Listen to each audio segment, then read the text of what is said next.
Hi, welcome. Welcome. Feel free to say hello in the chat. You can say where you're from, where you're watching from. We'll give everybody just a moment or two to get connected and joined in. And I am going to be making art here from Baltimore, Maryland. So I'm looking forward to creating some artwork with you tonight. All right, so I'm just going to give another moment or two, and then I'm going to jump on in and get started.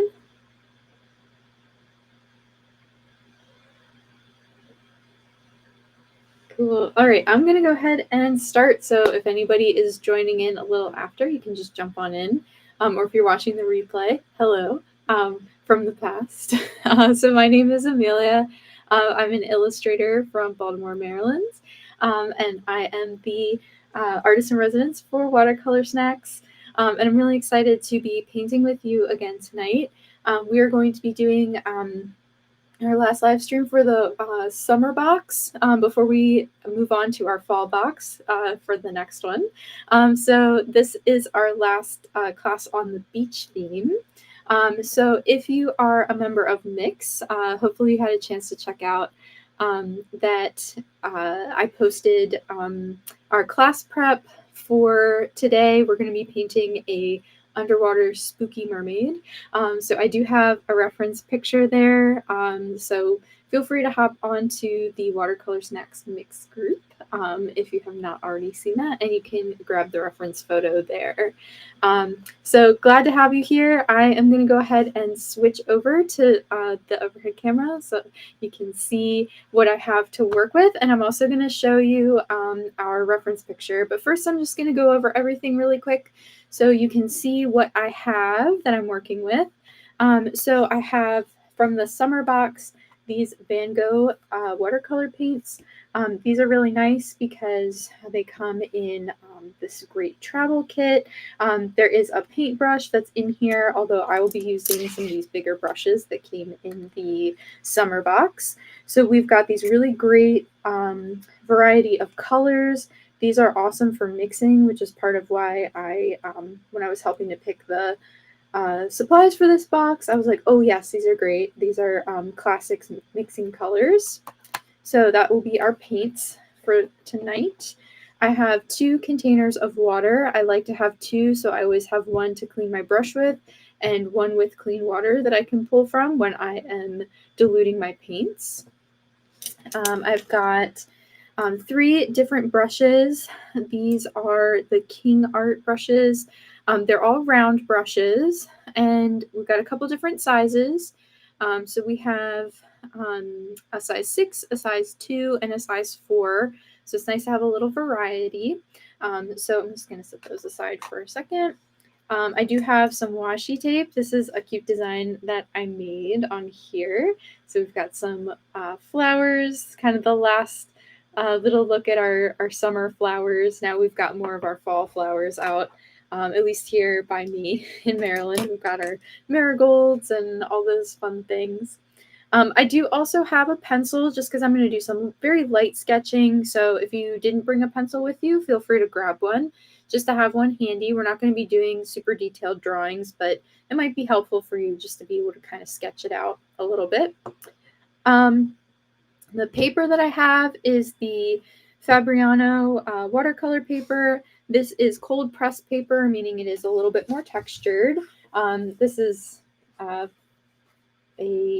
piece of tape from something I was working on before, so I'm going to start on a new sheet here. But this is the paper that we're going to be working on.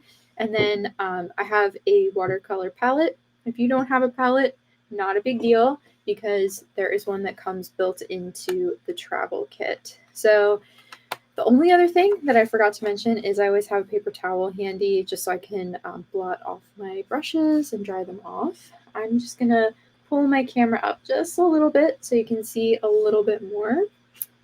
And then the last thing I'm going to show you before we jump into starting our painting is I have my iPad here. So I have the reference image, but you could, of course, print yours out as well. But I found this pretty cool picture on Pexels, which is a website that has royalty-free images, meaning that you can use them for reference images. They're copyright-free, so you can use them as sort of a jumping-off inspiration point. I liked this one because even though it is a scuba diver, it reminded me of a mermaid. And so I was thinking about drawing a deep sea mermaid tonight, kind of fitting in with a little bit with the Halloween theme, since it is October, but we still have the summer box. So I thought that might be fun. So I'm just going to move some things aside, and I'm going to do some very light sketching, so that we can kind of have a sense of what the final painting is going to look like. So I'm just going to put my reference picture over here and make sure you can see everything. So move my painting supplies aside for just a moment. Okay, so if you are not super comfortable with drawing, that is okay. This is meant to be more of just giving us some inspiration. We're not copying it exactly. We're kind of using it as a jumping off point for our own imagined character.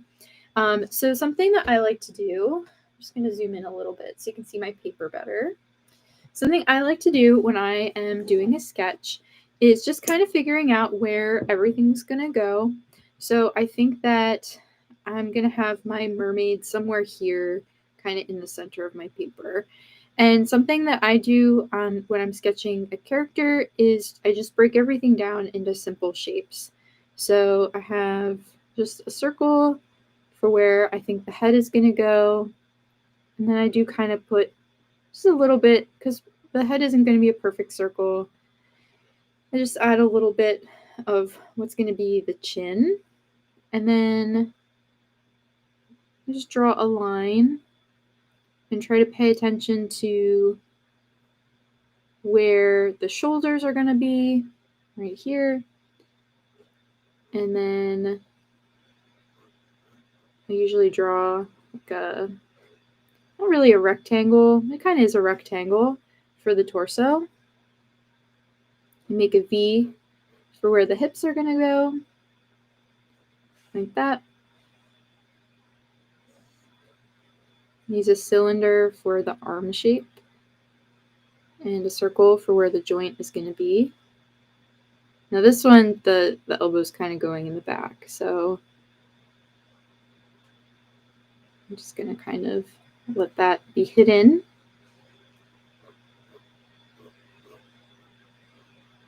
That's where the wrist is going to go.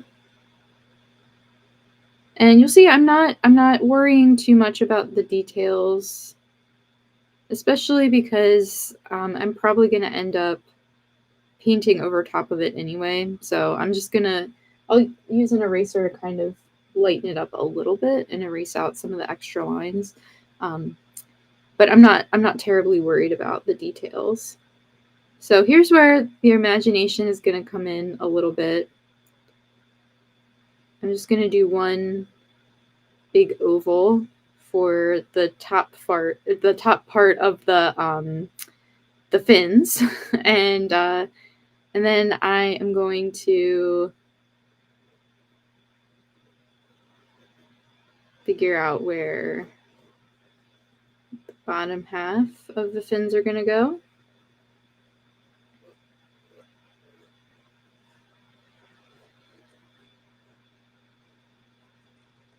And just kind of put that in two half circles like that.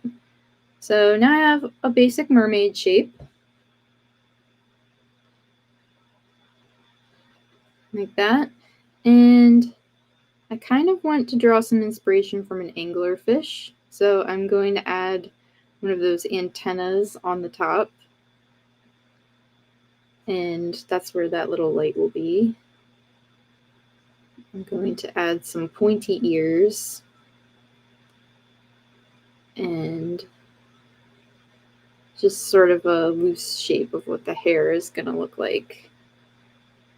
Sort of like that. So just sort of a simple sketch.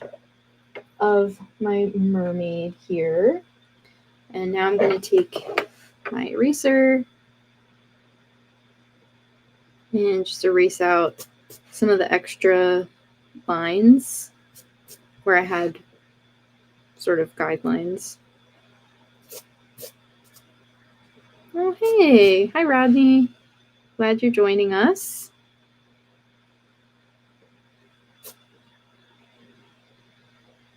We are working on a deep sea mermaid drawing tonight.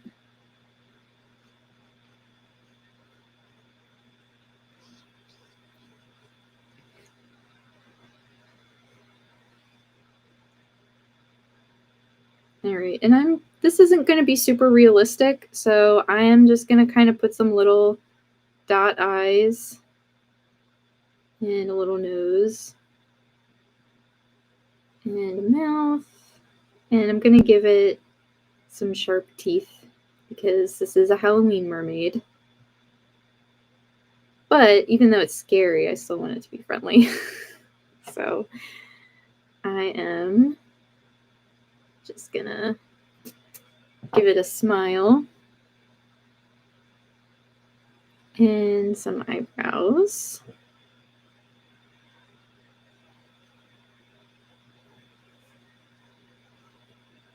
So, like I said, this is all with your imagination. So don't worry about it being perfect or realistic. Okay, let me give it some claws. And I'll draw some bubbles around that. Oh, hi, Jenna. Welcome. Looks like you're from New Hampshire. Glad to have you here. So if you want to add some more imaginative elements, you are absolutely welcome to. This is your mermaid, and if you don't want it to be a spooky Halloween mermaid, that is also perfectly okay. You can make yours a friendly mermaid if you would prefer. Or if you want to add even more scary stuff, if you want to give your mermaid some like creepy fins. Oh, Portsmouth, welcome. But yeah, if you want to give your mermaid some creepier fins, or if you want to, you know, make the creep factor a little higher, that is also totally welcome because this is your painting and drawing, so you can make it look however you want. Okay, so let me pull my image back up. So I'm pretty happy with this drawing. And now I'm just gonna add some basic shapes for where I want to put the fish. So I'm not worrying too much about the details. I'm just drawing little circles because I'm gonna paint in the details later anyway. So I'm not really as worried about whether or not there's a lot of perfectly drawn fish everywhere. Okay, and since this is going to be deep sea, I think a lot of this is just going to be dark, so it's not going to be as blue and clear as this, because in this picture, our scuba diver is a little closer to, they're in shallower water, they're a little closer to the surface, so there's more light coming through, versus this, my main light source is going to be this cute little glowing, what are they called on the anglerfish? I don't know. If you know, feel free to put it in the chat. But whatever that little thing is called. But I'm going to give these fish some little glowing antennas, whatever they're called. So I'll have some little glowing fish floating all around. Okay, so I'm just going to set that aside. Like that. And now it's time to get the paints out. I'm going to zoom out just a bit.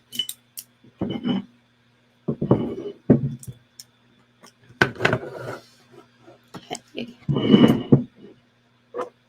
Move this stuff out of the way. All right. So the first thing I think I am going to do to get this set up is I'm going to start to get my paper damp so that I can do what's called wet in wet technique, which just means that you're applying the wet watercolor to wet paper. And by doing this, the water does flow a little bit more easily, or I'm sorry, the paint flows a little bit more easily across the page because it's going across the surface of the wettened paper.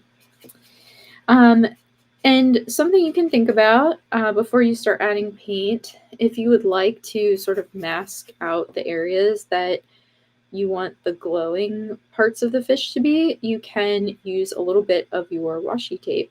If you have some scissors handy, you can just cut out a little piece. And you know what? I think I might do that just so you can see what that would look like before I go too far with adding the water to it. Just noticing it looks like there are little cat-sized bite marks in my tape. I do have a little furry studio assistant who's not always the most helpful because she is always chomping on my stuff.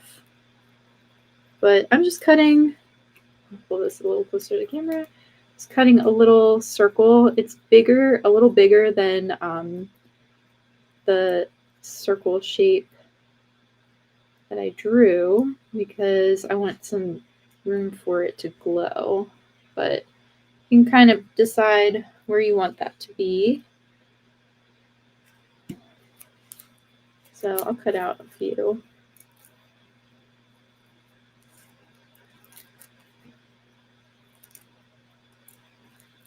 It's harder when they're really small if you have big scissors to try to cut out little circles, but just do your best. It's okay if they're not perfectly round because you can always paint over the part that isn't round.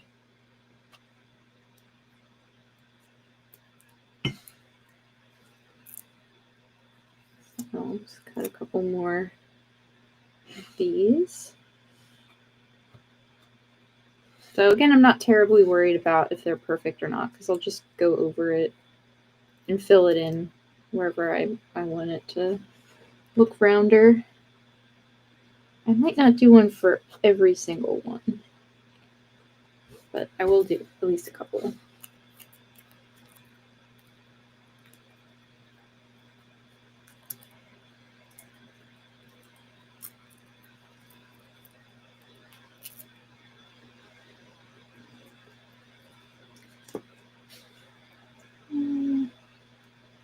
Maybe just a couple more. This is sometimes just how I think when I'm making art. Sometimes I start doing one thing and then I get an idea and I pause what I'm doing and then pick up something else.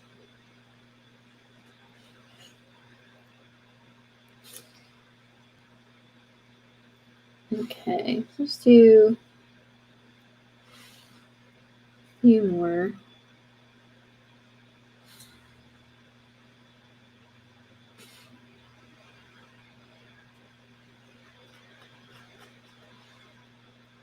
This is a really simple masking technique.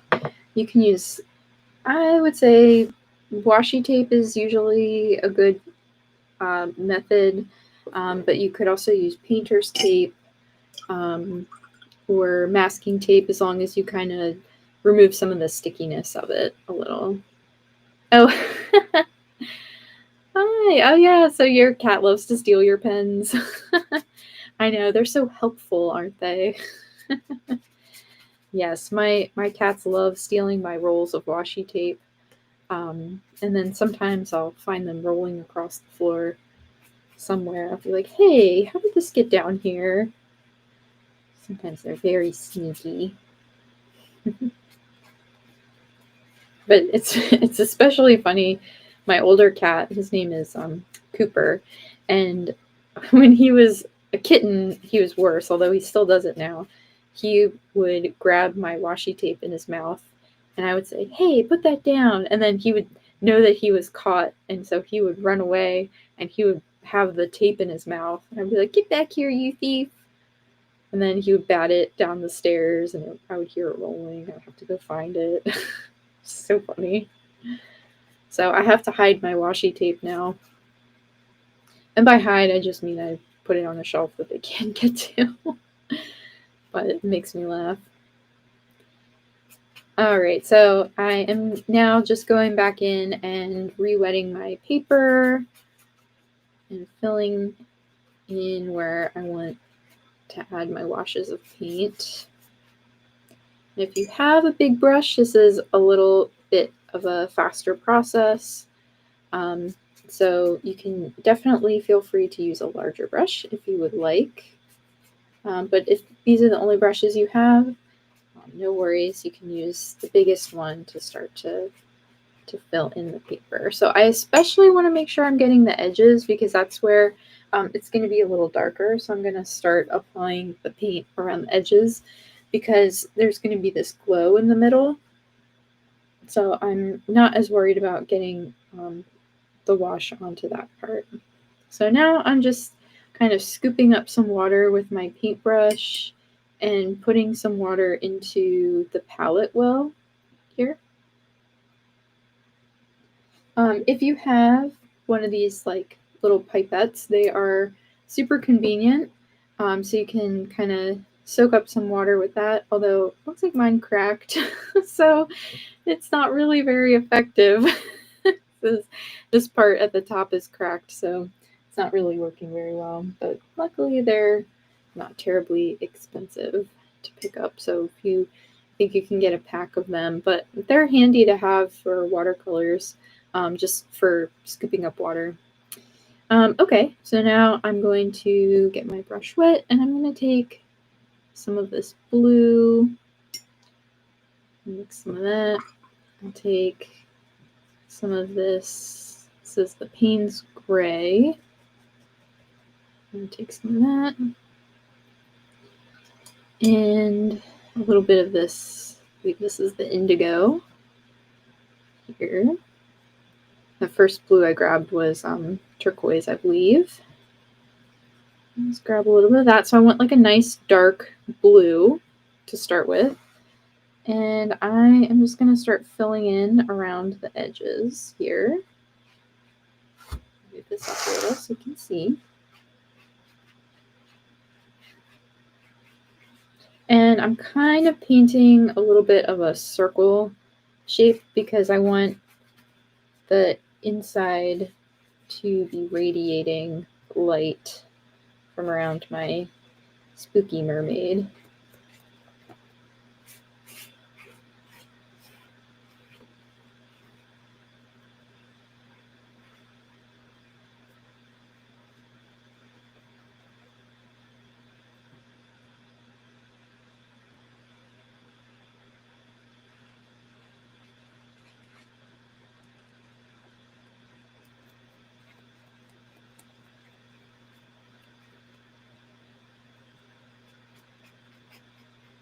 So just filling this in.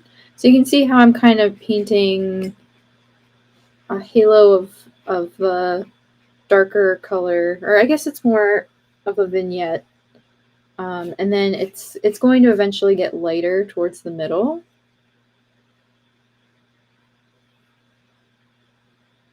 So what I'll do then is wash off my brush and just use the water to soften towards the center like this.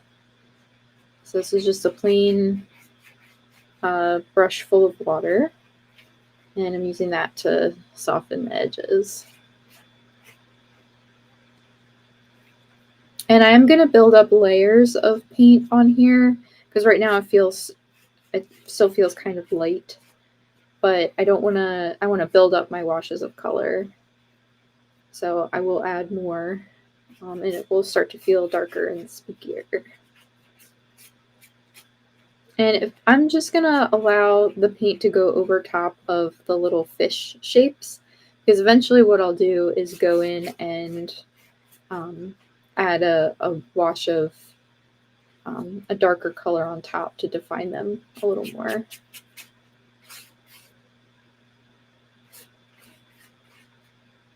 All right, and then just keep building color. I think I'm going to pull a little more the Payne's gray.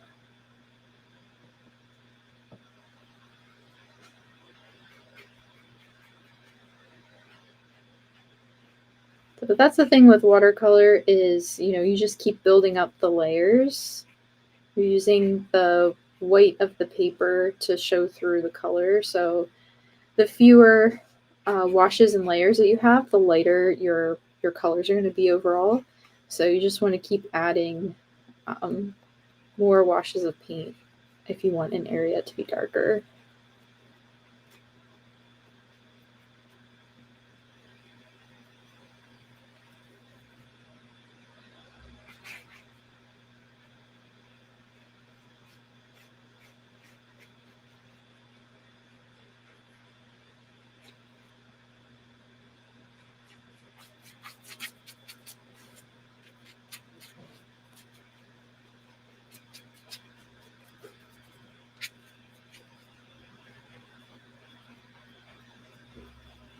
And so I'm just going to continue this method of softening the edge, and I'm gradually kind of working my way in towards the center and just pulling that color in. And I do want to kind of expand this out a little more.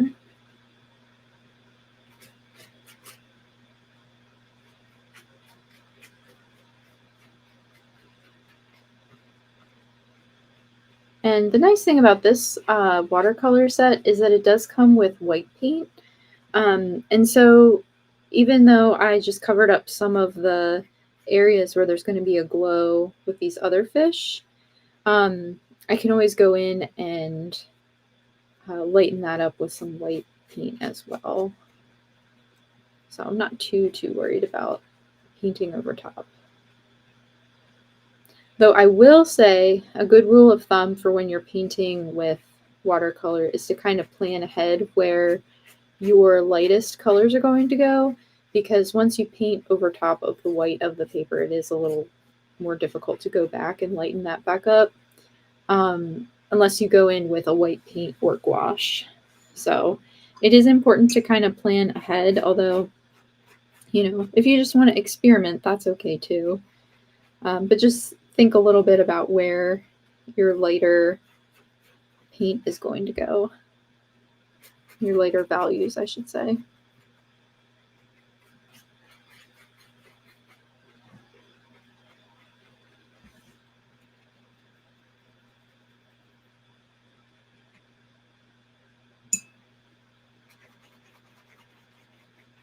And I kind of use a technique that's a little bit like, it's kind of a scrubbing technique when I am trying to soften an edge, especially if it seems like it's dried a little bit and there's a bit of a line.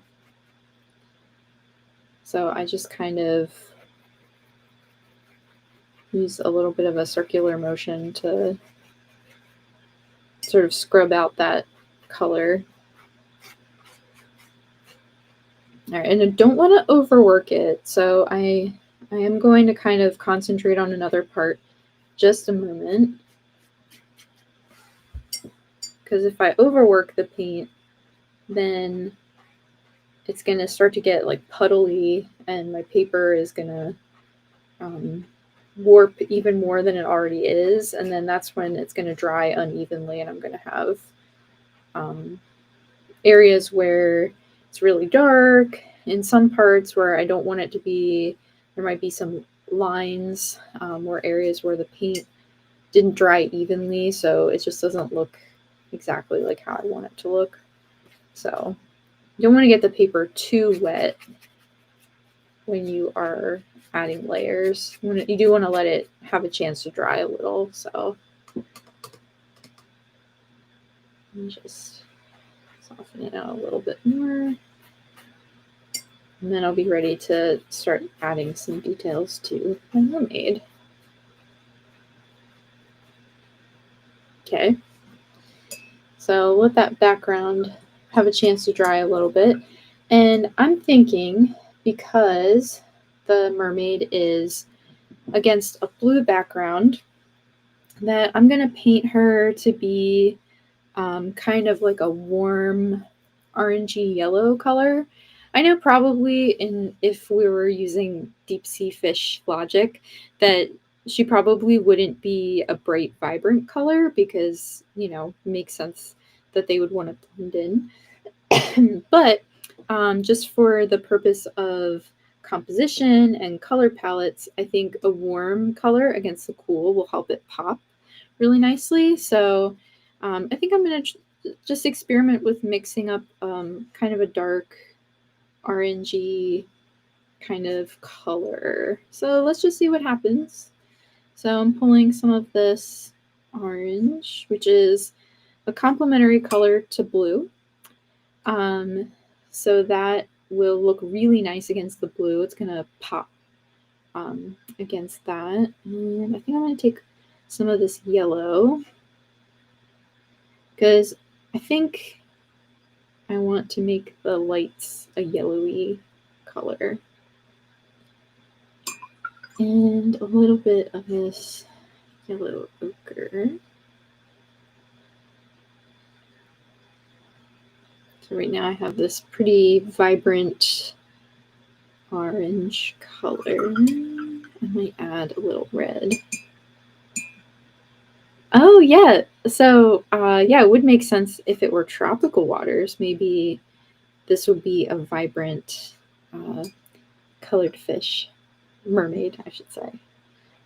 All right, I'm going to take some of this burnt umber and mix a little bit of that in. That's fun. I like that. So now I'm just going to kind of go in and fill in the first layer. And I'm going to kind of keep in mind that I'll go in and add some more highlights and shadows where there's less light and more light. But I'm just going to do, I think, a basic wash first. And then I'll add in some values.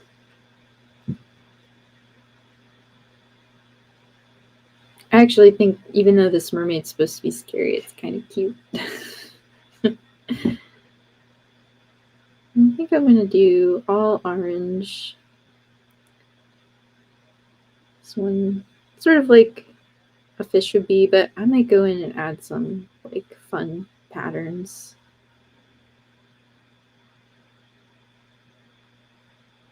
I was just watching The Great Pumpkin, Charlie Brown, so I feel like I was a little bit inspired by the faces from Charlie Brown, except, not the sharp, scary teeth, but the cute eyes and nose.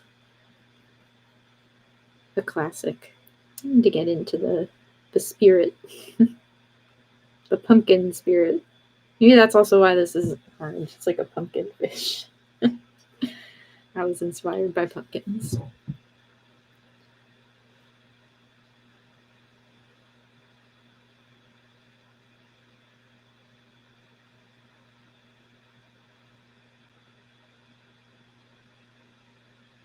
And I think I'm gonna leave I'm gonna leave some of this a little lighter because this is where the brightest highlight is gonna go. So I want to kind of preserve that so I have more control over the highlights there. And actually what I might do is even just do a very light wash of color.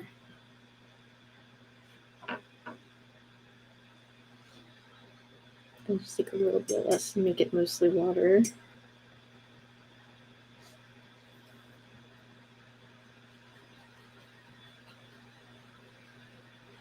Yeah, with it being October, I think it's kind of fun to give it a bit of a holiday twist. Even though we're still in our summer box, we can have a little bit of a combination of the two. Now, if this happens to you and you want to lighten it up a little bit before it dries, if you just wipe your brush off on a paper towel and then use your brush to scoop some of that paint off a little bit, and then you can soften out the edge like that. And the other thing I wanted to show you, I'm going to grab a little bit of a smaller brush. I'm using the size 4 for this. If you get your brush damp and then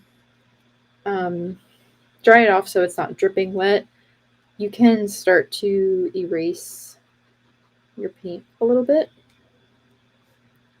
So you can start to pull that color out. This. So you can see how now I'm kind of going back in and deciding where some of those highlights are going to go. This is also a good technique if you wanted to paint light into the water.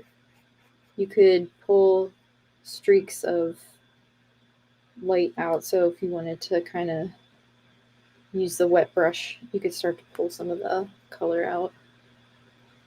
And I think maybe just a little bit, like there might be some light bouncing off of the arm a little. Okay. All right, this is still a little damp, but I think dry enough that I can start adding some more layers of my darker color. Now I think this time just going to use the pure Payne's Gray because that's my darkest color. And a trick actually is I can also mix it with this. I think this is actually burnt sienna. Burnt umber is a little cooler in temperature. But if you mix a little bit of either burnt sienna or burnt umber with like a Payne's Gray or a really dark blue, it's gonna, the warm and cool will kind of cancel each other out and give you a little bit more of a neutral gray tone. So that's kind of what I'm mixing up here. And you'll see now it's really dark, which is nice because I want this to be like the shadows of the ocean.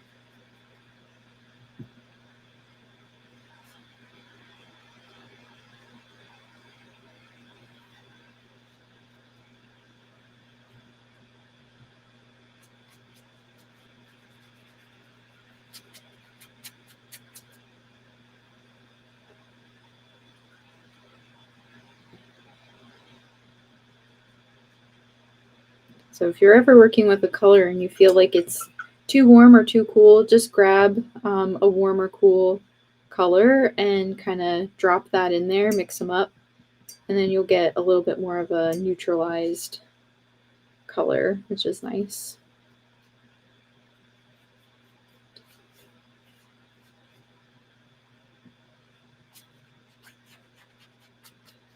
And I have a thicker layer of paint because I just want some less transparency on there. And I'm covering up some of my fish, but that's okay because I know I'm going to go back in and add them in later. And that's why I wasn't terribly worried about adding a lot of detail to them because now I can just go in and kind of redraw them. But it helped to be able to see what it would look like and generally where I wanted them to go. But I kind of wanted to let the paint do most of the heavy lifting for this piece, so I wasn't terribly worried about the drawing part.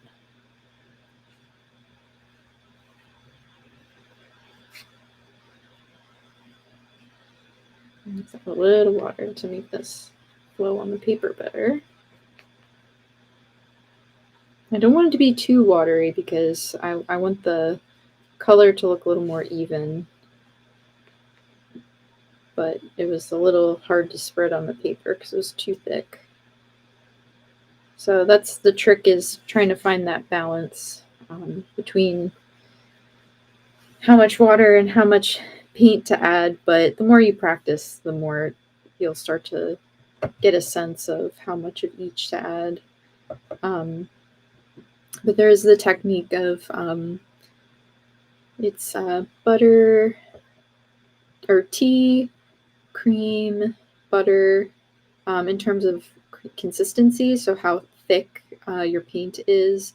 So butter is the thickest, and then the more water you add, eventually you get to a tea consistency. So that is one way to think about how much water you're adding.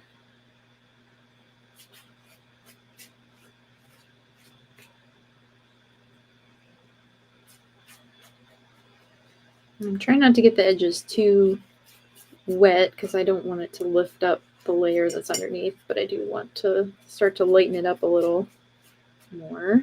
Add just a little blue, cool it back down.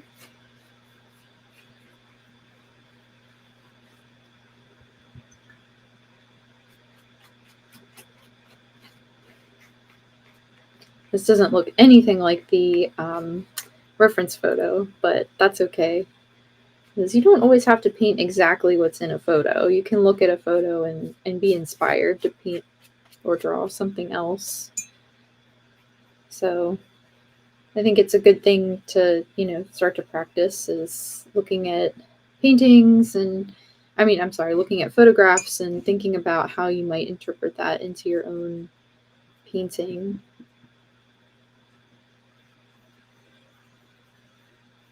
That's something that when I'm working with the students that I teach at school, I want them to be thinking about, how they can draw inspiration from something and then interpret that and make it unique and make it their own thing.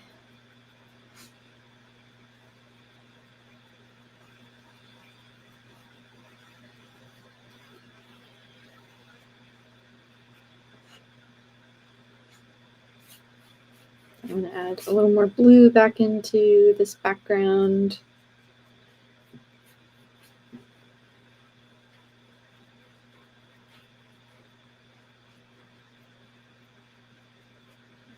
Okay. And now I'm just going to try to soften and blend.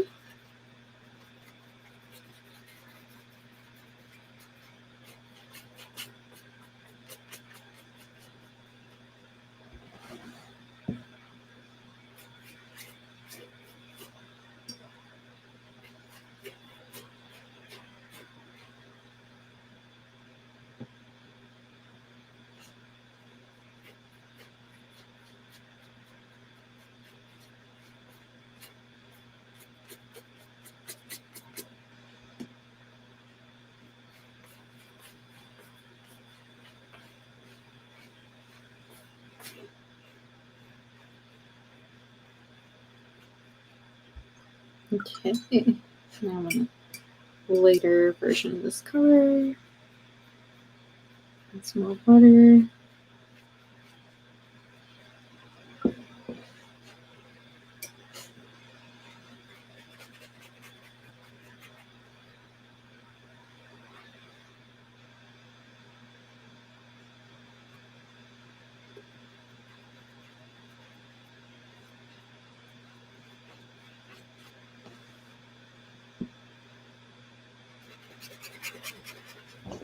Hi, Amelia.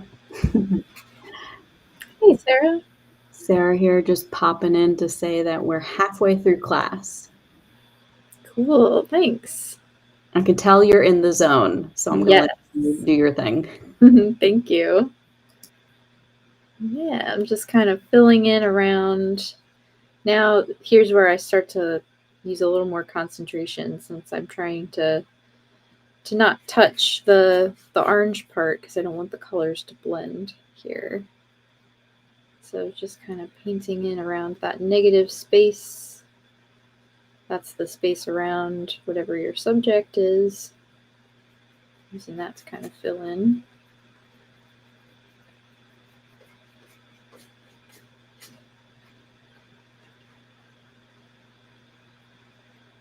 Perfect. And then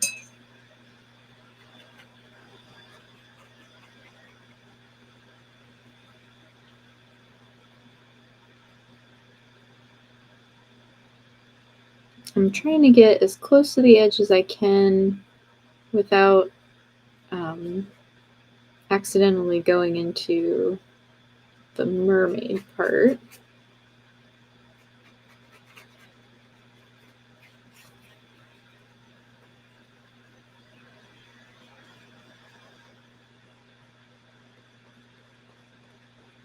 Okay.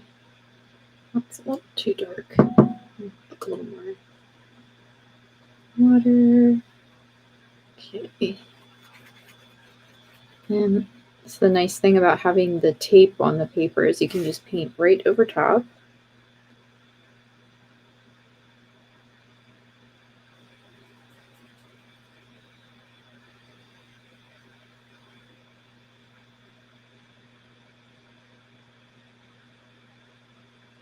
All right.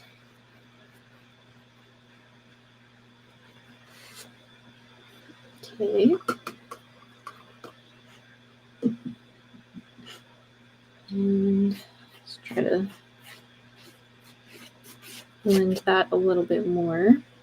And I probably will continue adding some more layers on top and building that up. But while I'm letting it dry, I'll go back in and I'm going to take a little bit more of this brown and maybe just a tiny bit of Payne's gray. Not too much, but it's enough to kind of make this a little bit darker. And now I'm going to go in. I just have to move some things over a little bit because I need a little more control. I'm just going to take this brush and start to add in some details where the shadows are going to go. And I'm going to bring my camera a little bit closer so you can see more of what I'm doing.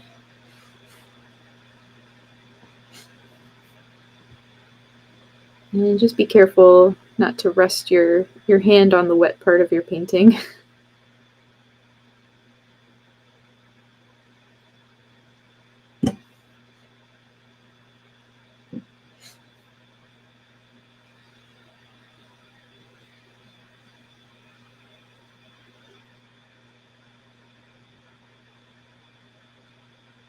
And so I'm thinking about if my light source is coming from over here, where is the light going to touch on the character? So that is going to be, on the sides that are closest, and the shadows are going to fall on the areas that are farthest away. So that's how I'm thinking about where the highlights and the shadows are going to go. But this is all imagined, so just kind of make it up as you go. And if it's not perfectly right, that's okay.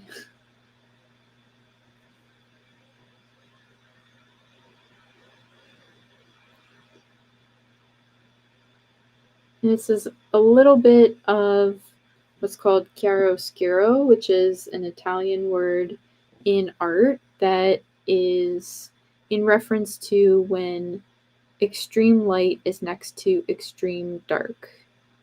So this is kind of making use of that because we have very bright light in a very dark scene. So if you look at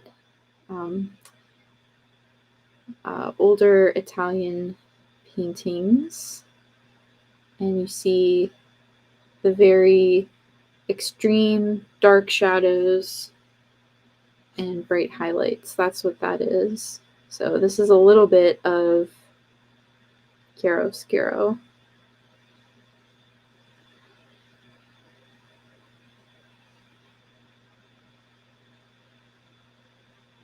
But with a little bit more of an illustration spin on it.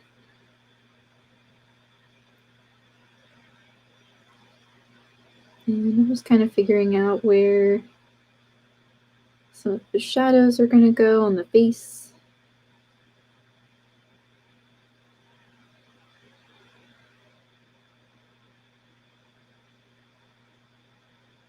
Here.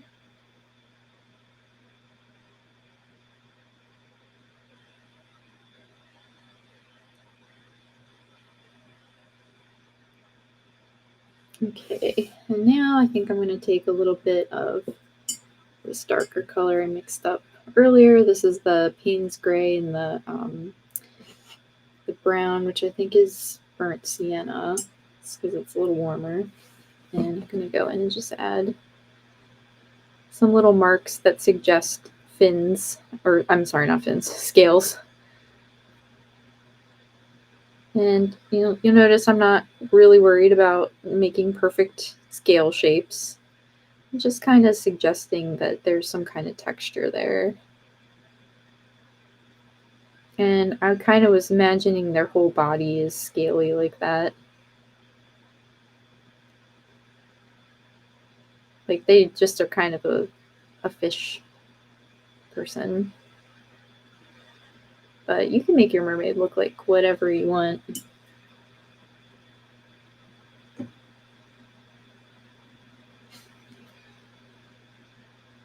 And I'm just kind of drawing general scale type shapes.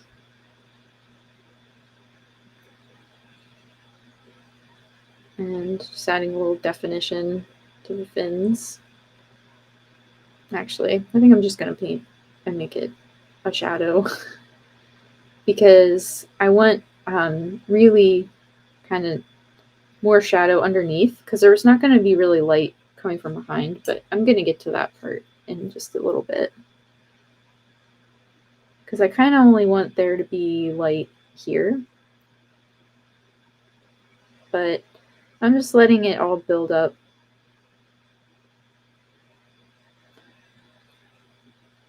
So I'm not really jumping into anything just yet, kind of letting it get there with time.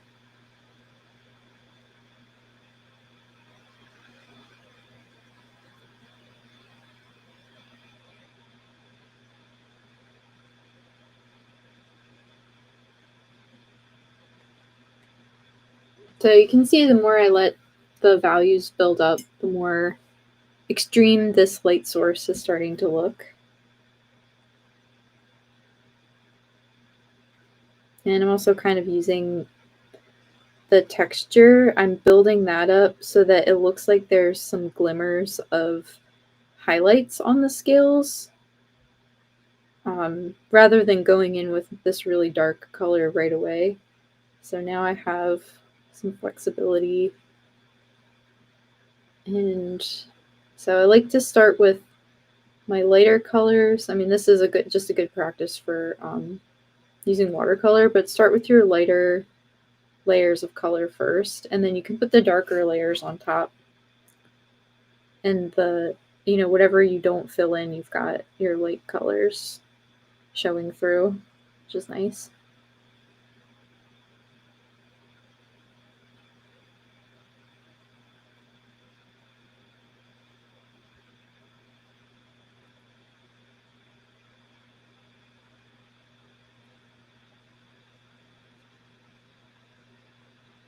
Okay. It's looking pretty good so far. So I'm going to come back to that. But now I'm going to kind of think about, so if I have my light source here, this is where it's probably going to be the brightest. So I'm going to build up a little more shadows around here. But then I'm going to think about maybe like how the light, the shadows are kind of slicing through the light source. So it's probably not going to be perfect because I'm just imagining what it's going to look like. But that's part of the fun. It's just imagining it, and if it's not perfectly right, that's okay. All right, so I'm mixing up. You can't see it because I'm zoomed in, but I'm mixing up some more Payne's Gray and burnt sienna just to make that sort of dark, or dark blue color. Although it turned out a little too brown, so I'm adding some blue back into it. Okay, this is gonna be very dark, but that's good.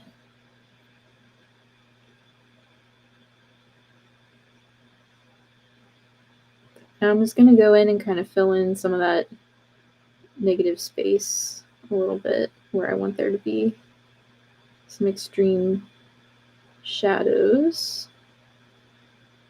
except for right here, just like a little fish.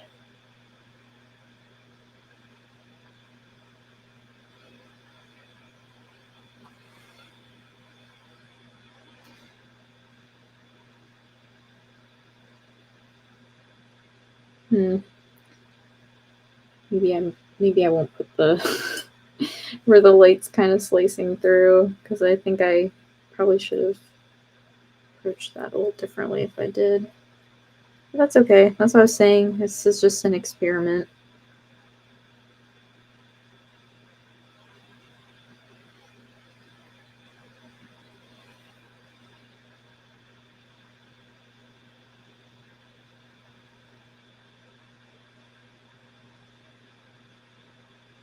But now I have the option if I, decided I wanted to leave one of the areas lighter. That's why I kind of started leaving this area light, and then now I have a choice.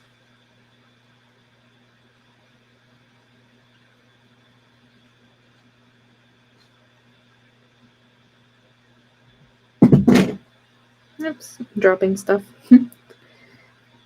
Just in case you're wondering what that was.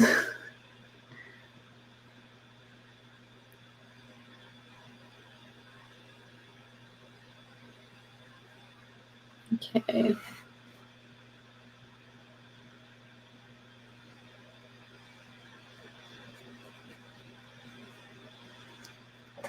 It's filling. Probably just gonna fill in this whole side. I've noticed with these pans, after you have worked through them for a little while, they'll get really nice, and I don't know how to describe it. They just are thicker, so you can pick up more pigment, which is really nice. Especially the indigo. I feel like that was the color that really feels like it's the most dark and thick color. But once I added it, I was like, oh yes, this looks very good. All right, I'm gonna mix up a little more color. So I'm grabbing some of the Payne's Gray, adding that in my palette. A little bit of red sienna, and that nice indigo.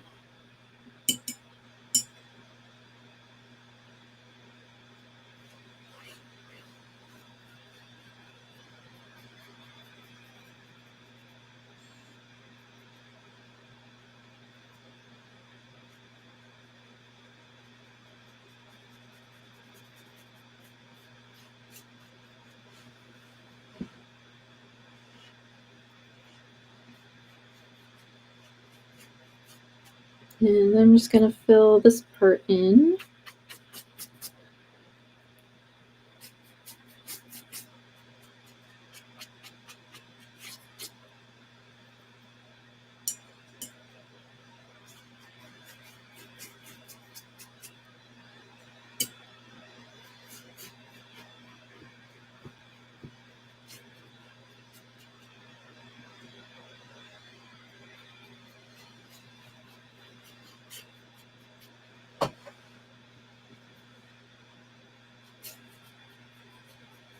And I do think this will be a little easier with a bigger brush. So I'm just going to grab one just to more quickly fill in this spot here.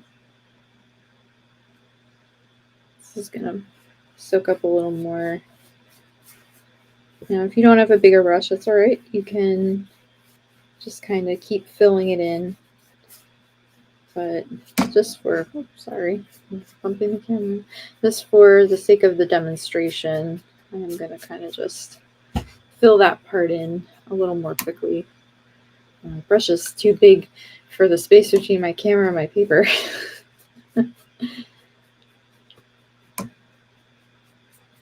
Okay. Yeah. Oh. So it is a little easier to fill in bigger areas if you have bigger brushes. But yeah, if you don't, then I think the wet and wet technique is really helpful because it does help to it helps the paint spread across the paper more quickly. But the nice thing about having a bigger brush is you get a little bit more of an even layer of color.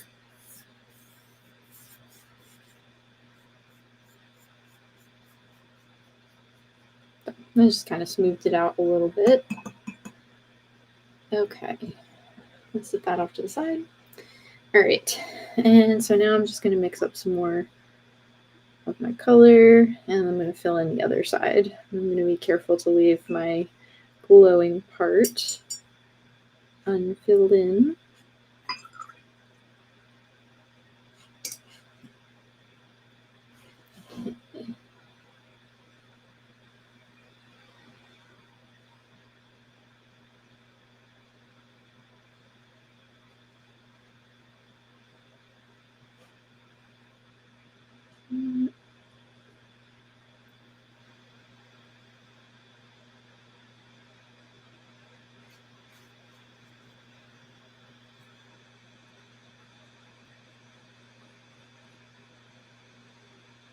And here's where I think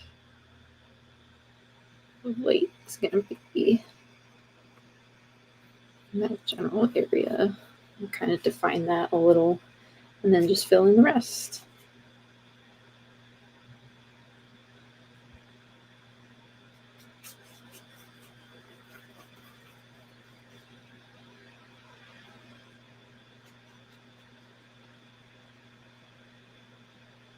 Oops, accidentally went a little too far over the fence. That's okay.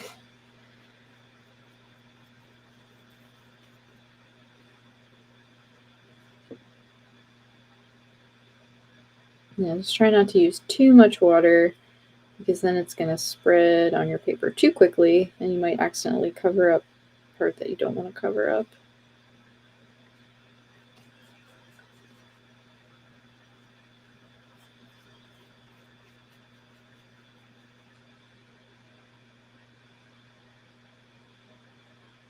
Okay. And just blend it out a little bit. And I don't want that line to be quite so sharp. So again, I'm just going to take my brush and soften out that edge a little bit.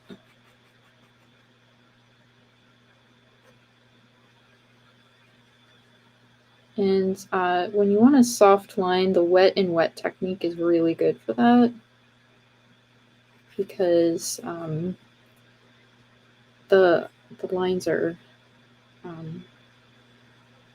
spreading across the wet surface, so it's definitely going to have a less defined edge, which is what that technique's really good for.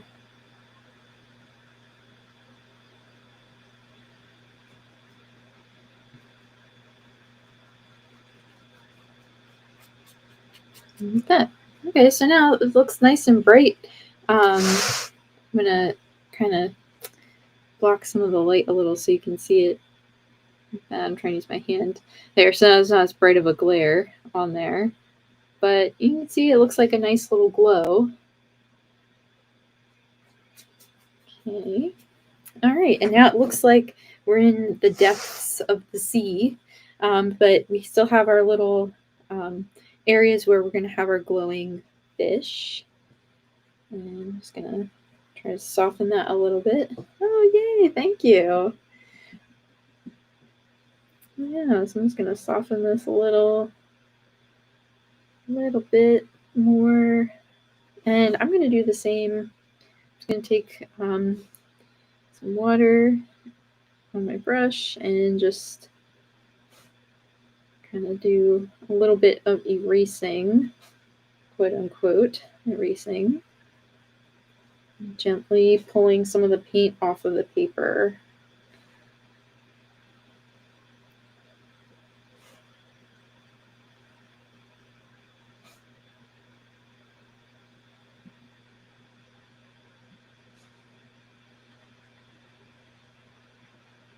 Okay, and then what you can do too is after you do that step you take a little piece of paper towel, you can kind of just gently blot up some of the paint.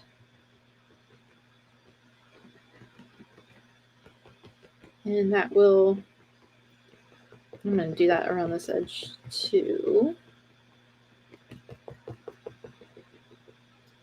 And even kind of use your paper towel to soften it a little bit. Like that. Be careful you don't accidentally pick up the paint and then stamp it onto a part you don't want the paint to be on. I guess there wouldn't be as much shadow there. Okay, so I do want to give the background a little bit of a chance to dry. So now I'm just going to take the really little brush. This is the size 2. And I'm just going to go in now and still going to take this. I'm going to take some more Payne's Gray and add it back to that dark blue mix. But now what I'm going to do is almost use this like a pen and start to outline a little bit. I'm just going to move some things over because now I really need to have a little more control of my hand. And I'm going to have to rest it. And my palette's in the way. So I'm actually going to scoot it out because I want to be able to rest my hand on the table. Well, it's actually on my paper, but now I'm just going to very carefully trace over some of the areas that would be the most in shadow, just to define my drawing a little bit.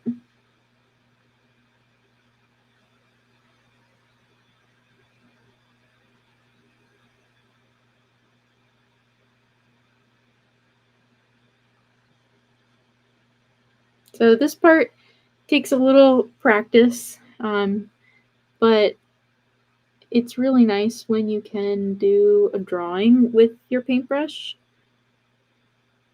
You get some really nice line weight variation as well.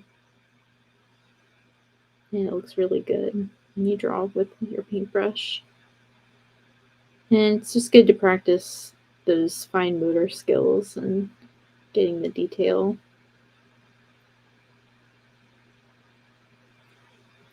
And what's really cool is you can also do the drawing part with different colors too, so that's always nice.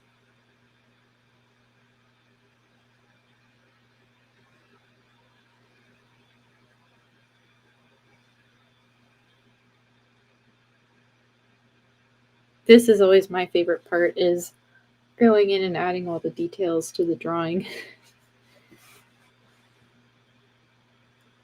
Right, and then I can just define some more of the scales.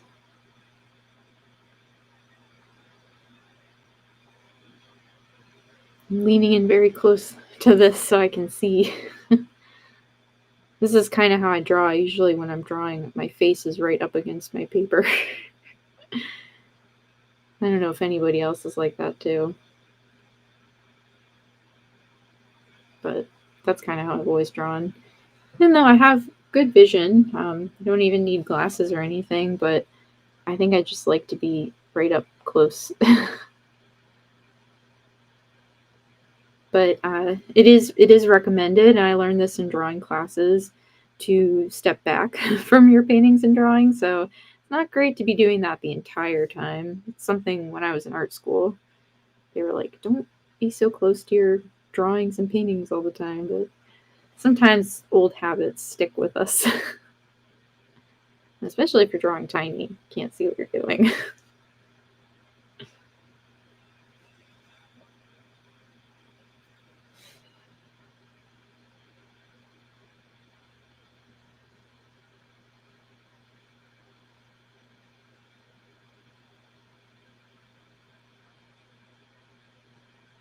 That's what I like these really little brushes for.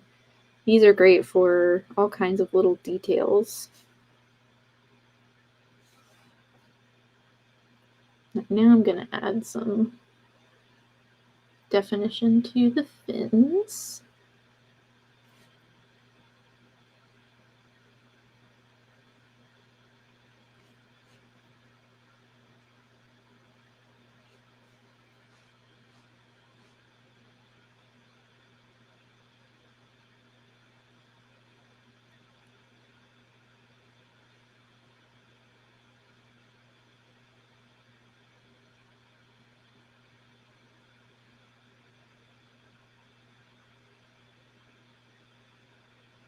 Okay, and I'm going to take some of that orange color too, and I'll do some outlining with that as well.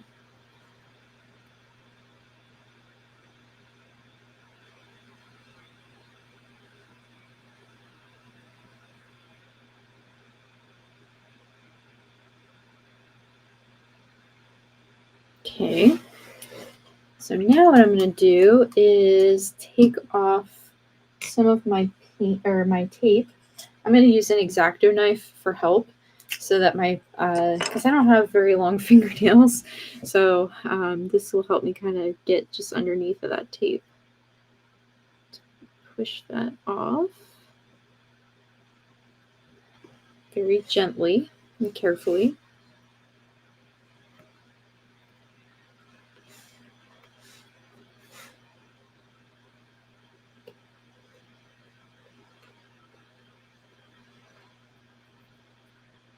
I do like this part too, when I use tape for masking out different areas. When I get to peel it off, that's always super satisfying. And it leaves behind a little perfectly untouched, unpainted part of the paper.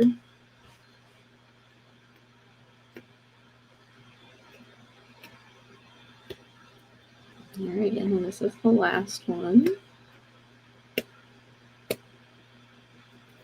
Alright, now we have a nice little glow, very cute. Okay. Alright, and then I'm going to take my super small brush that I was just using, and now I'm going to use that to draw my fish. I'm going to take a little more Payne's Gray. I'm going to use a nice thick layer of paint.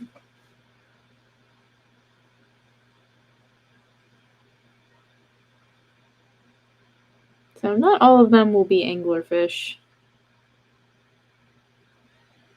but most of them will be. Because I do want to add more fish in here. But they just won't all have the little phosphorescent, is that the right word? Phosphorus. Little antennas.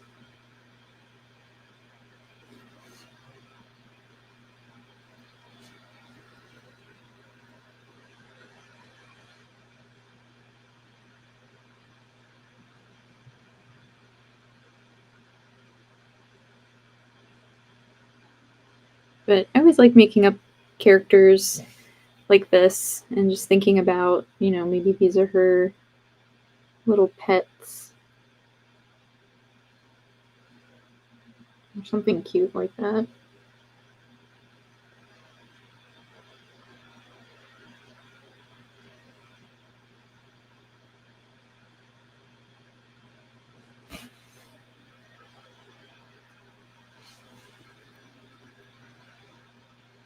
I'm curious to see what other people are coming up with. If you're doing something similar to me, or if maybe you made up your own thing. But I would love to see what it is that you guys are making.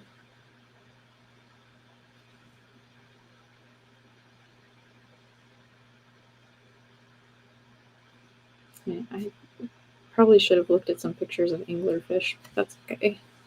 They can be made up.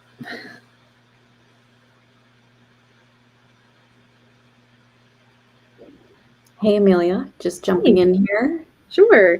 You got 15 minutes left. Awesome. That should give me just enough time to wrap up. Awesome. Cool. Thank you.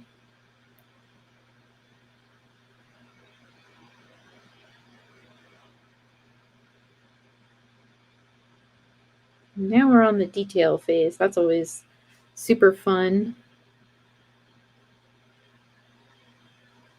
Because now you get to really just add all the fun stuff at the end.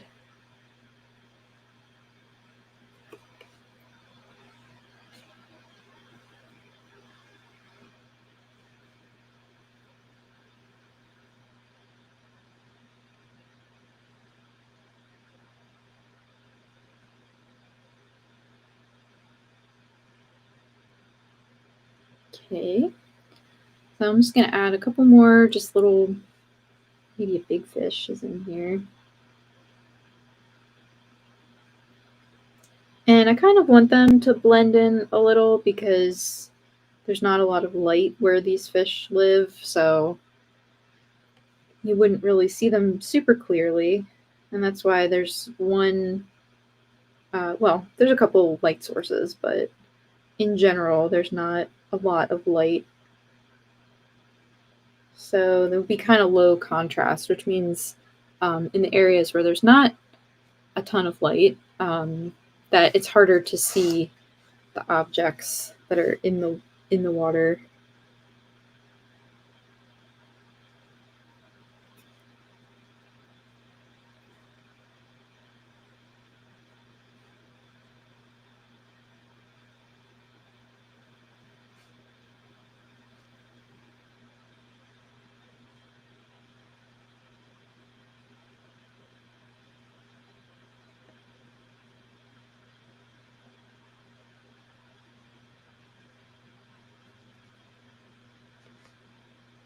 I'll do a couple more little ones just around. And these are going to be, I think, just some little dots that are swimming around. Because these are a little more for decoration. I kind of just want to follow that, the leading lines of how I painted the water. Filling this in a little bit because I can see it's just a little later there. Okay. And so now what I'm going to do is what I was saying before. I was originally thinking that I was going to make the lights yellow, but I actually like them being white and light blue. So I think I'm just not going to color them anything, but I'm going to take some of this white and I'm just going to round out those shapes like I was saying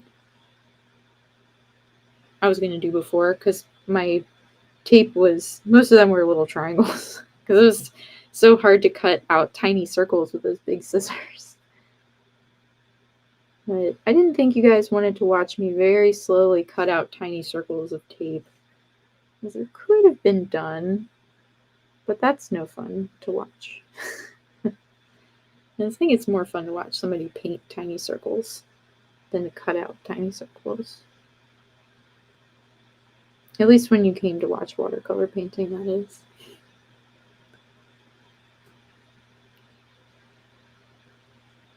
Oops. Put my hand into one of the fish.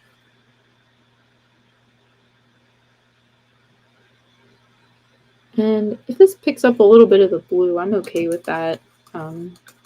Just because it's gonna just blend together, look like the light.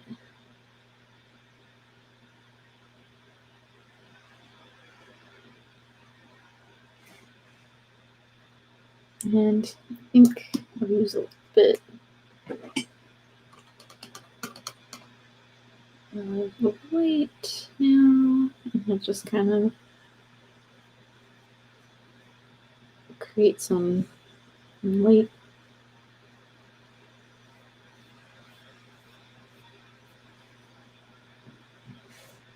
This is something I think that's really cool about this paint set, is that it comes with the white watercolor paint. You don't always get that in a set, and it is nice to be able to go in and add some details and highlights with that after. I like that Rodney saying fins to my left, fins to my right. Yes, lots of fins. This is our spooky beach scene. You get to combine themes. All right, and now that I have such dark water back here, I do want to add some more shadows. So I'm going to add a wash of this dark blue just to enhance the shadow. Still have some of the orange show through, but I think it needs to be a little more contrasting.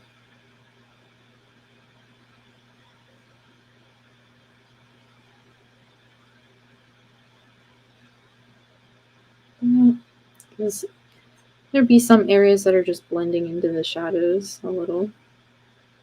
Not getting lost, but not as visible.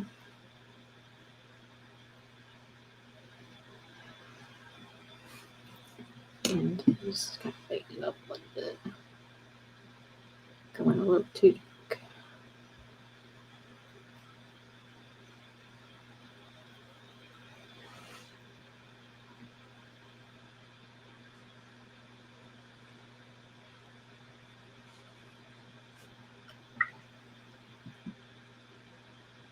Right. We're getting there. We're getting there. Almost done.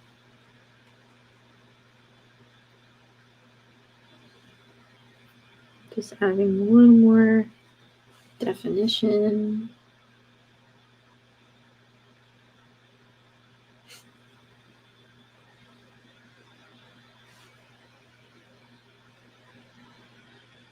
I want to be careful I'm not overworking my painting. Sometimes it can be hard when you're having so much fun. I just want to keep adding stuff, but I don't want to add too much.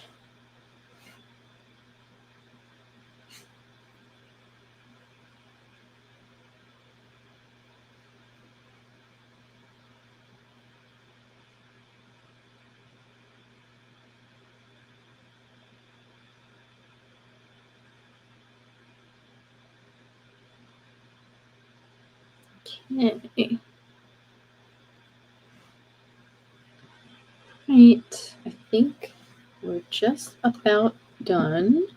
So I'm going to zoom out a little more so you can see the whole thing. But we have our spooky Halloween mermaid. And so usually the last thing that I always recommend is that you want to sign your painting. So I'm going to find a spot. I'm going to try to sign in paint. So I'm just going to get a nice thick layer of paint on my brush. And fit the signature in here. Down at the bottom. And it's pretty light, but I think it stands out just enough. And we've got our spooky Halloween themed mermaid. So it's both summer and Halloween theme in the painting all in one. So yeah, so I think the painting is telling me that it feels like it's done. So I don't want to overdo it too much. But I hope that you had fun. I would love to see your spooky looking mermaids.